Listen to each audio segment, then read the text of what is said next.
Josh, congratulations, perfect record in your group. Couldn't win a game on TV, now it's 3 on the spin. It's a funny old game.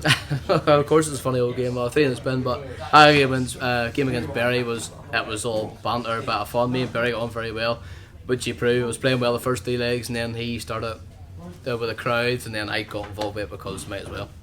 Knowing that the job was done, did that make that game more difficult than it should have been? Maybe the focus wasn't 100% there? Our focus wasn't 100% there from start to finish. First legs played well, but then I just lost focus completely because I knew the job was done, if that makes sense. So, yeah, but go over the line, that was it. When you look at your group, who you've beaten, you must be able to take so much confidence out of this. We've got Johnny Clayton, former Premier League winner, Chris that's won the Masters this year, and Barry that's obviously ripped up the Challenge Tour, and you come out on top. I would take confidence, but I haven't been playing well. The first 2 games against Chris and Johnny didn't play what I can, but at the same time they didn't play what they can. But Barry at the start was playing well, but I just enjoyed the game with him as much as he did in that stage. Do you feel you're getting back close to the Josh Rock that we saw here last year, pushing Michael Van Gogh in big numbers? Do you feel that's close now? Yeah, 100%. My focus 100% there. It'll happen. Obviously today didn't prove that because, as everybody knows, my focus wasn't there. But Josh Rock's back. Do you actually prefer it this year, the fact that people aren't talking about you as much, where this time last year you were the man that everyone was talking about? Do you prefer it this way? Yeah, 100%, because it was obviously added pressure, but you always say it wasn't, but at the end it was, because the start of this season wasn't great, and in the last push towards the end of the year has been better for me, so yeah. Josh, congratulations. Cheers buddy, thank you. Josh, knockout phase is at business head on, and that's where we'll see the real Josh Rock turn up. Yeah, I'll turn up when I don't know who I play, I don't know what group, what way it works, I don't look at it that way, but I'll be prepared for Wednesday night. How much of a boost is it psychologically going through with maximum points as group winner? Oh, it's a good feeling. As I said before, I'm not playing the darts I know I can because I don't need to, if that makes sense, because Johnny didn't play well, Chris didn't play well, and obviously Barry didn't play well. I'm just lucky they played rubbish and I'm not going to play rubbish, but better rubbish. How much more do you feel there is to come in that 16 from you? Sorry? How much more do you feel there is to come from you in the knockout? There's a lot more to come. Whenever my focus is 100%, there's a lot more to come from me, because the 180's there, everything's there. Cheers, John.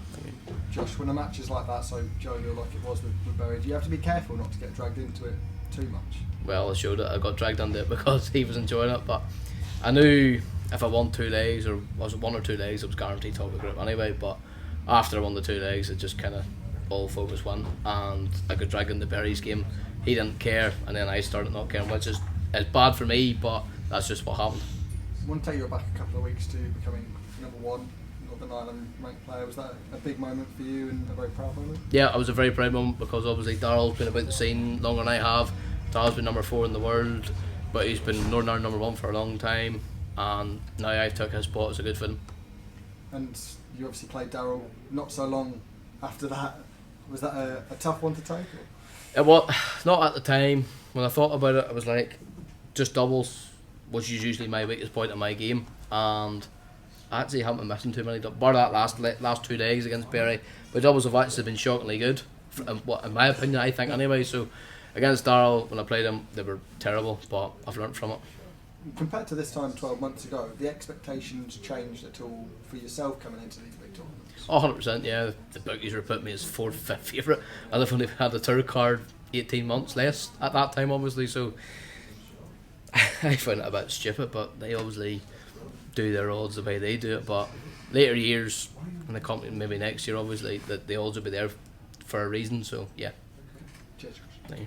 Josh, darts is a serious sport, so is it nice just to relax when you do get a rare game where there's not a lot on the line? Yeah, 100%, because at the same time, if you don't enjoy darts, what's the point in playing darts? That's the way I look at it. Obviously, Barry knew there was not enough for grabs for him, which sadly for him, obviously, but it was nice to be in a funny, jokey game between the 2 players. Obviously puts you off. It's bad for the crowd, because the crowd have paid obviously money to come and watch us play good darts, but yeah. How do you prepare for a match like that when you know that there's not a lot riding on it apart from topping the group and getting that bonus? I don't really know, because it was the first time, so I've learned from it. Obviously you still need to focus, because you need to look at it, you're bottom of the group and you still need to win a game. So next year, if I'm in the Grand Slam, obviously, if I don't win a major or the qualifier, I have to look at it that way.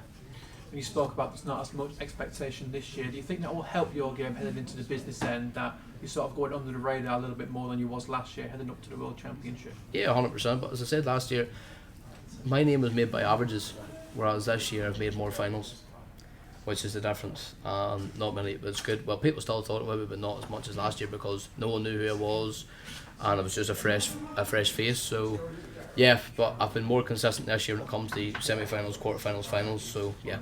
Thank you. Thank you. Josh, you've had a lot of success in Wolverhampton. Obviously, you know, a fantastic 9 last time out and just missing out against MVG.